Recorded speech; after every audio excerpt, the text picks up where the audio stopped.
Hélène de Bock, ambassadrice de Belgique au Sénégal. Géej ngalam neex na torop. Vous avez goûté?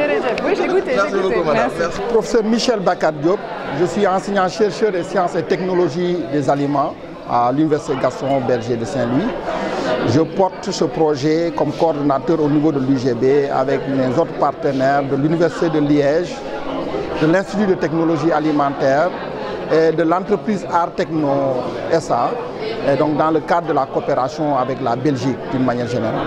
Mais ce qu'il faut retenir, cela veut dire que nous avons eu à étudier la fermentation, la conservation par fermentation du poisson au Sénégal qui se fait de manière traditionnelle. Nous avons fait une étude microbiologique qui nous a permis de sélectionner certaines bactéries, donc notamment des bactéries lactiques qui ont une capacité d'améliorer le processus.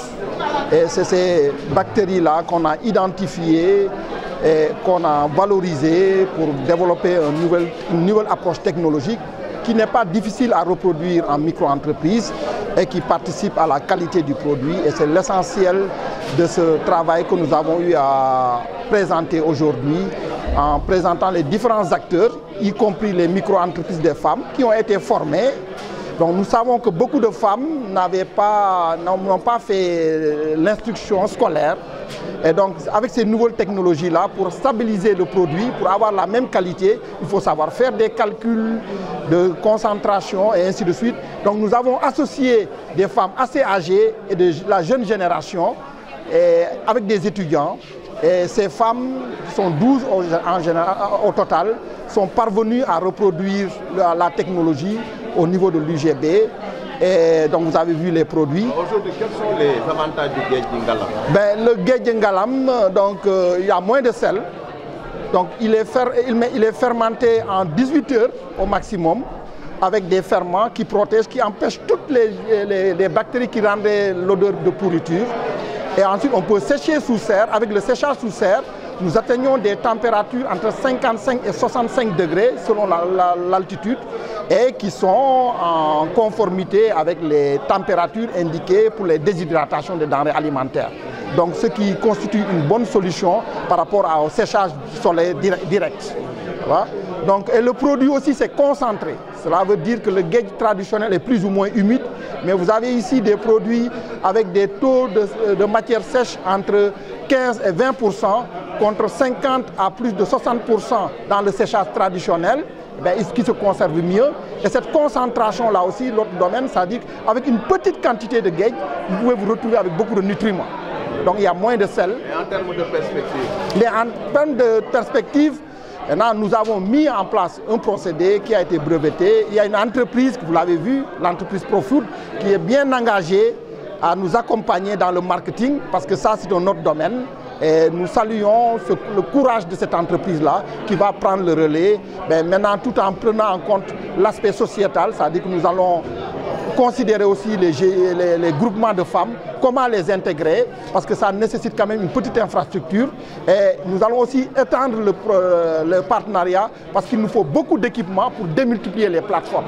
La plateforme que nous allons montrer aujourd'hui, c'est une plateforme moderne, à partir d'une université et à partir du financement du projet, qui a une capacité de produire 11 tonnes par an. C'est-à-dire que nous pouvons aujourd'hui, ce que nous allons montrer tout à l'heure, à partir de 22 000 kilogrammes de poissons, nous pouvons faire 11 tonnes.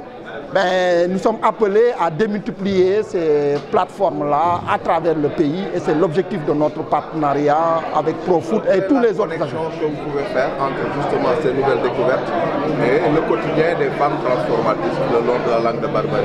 Mais je pense que la première chose, c'est le témoignage des femmes.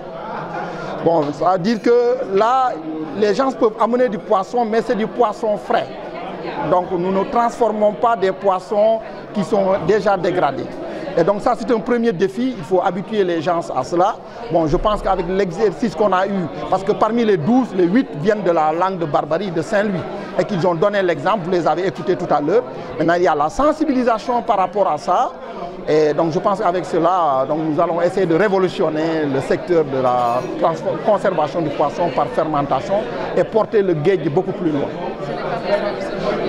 Non, il y a des femmes de Kayar. On a inséré 2 groupements de Kayar et 2 groupements de Mbour Maintenant, le partenariat est appelé à être démultiplié avec les communes qui veulent, si ça s'intéresse, avec les politiques du gouvernement. Donc ça, c'est les prochaines perspectives avec notre partenaire traditionnel, bien entendu, le Royaume de Belgique et Wallonie-Bruxelles International. Nous voulons diversifier ce partenariat et pour démultiplier les plateformes. Parce que la production nationale actuellement, c'est 6500 tonnes par an. Donc nous, aujourd'hui, à l'UGB, la plateforme ne pourra produire que 11 000 tonnes par an parce que c'est une plateforme modèle. Maintenant, si les communes sont prêtes à rentrer dans le système, nous avons des ingénieurs qui savent faire les serres, nous avons les ferments. Nous avons aujourd'hui 3 kilos de ferment et 1 kilo de ferment nous permet de transformer, de produire 80 tonnes de gueule. Donc, on peut démultiplier les ferments et donc le défi c'est de démultiplier les plateformes. Ça c'est le nouveau défi du projet.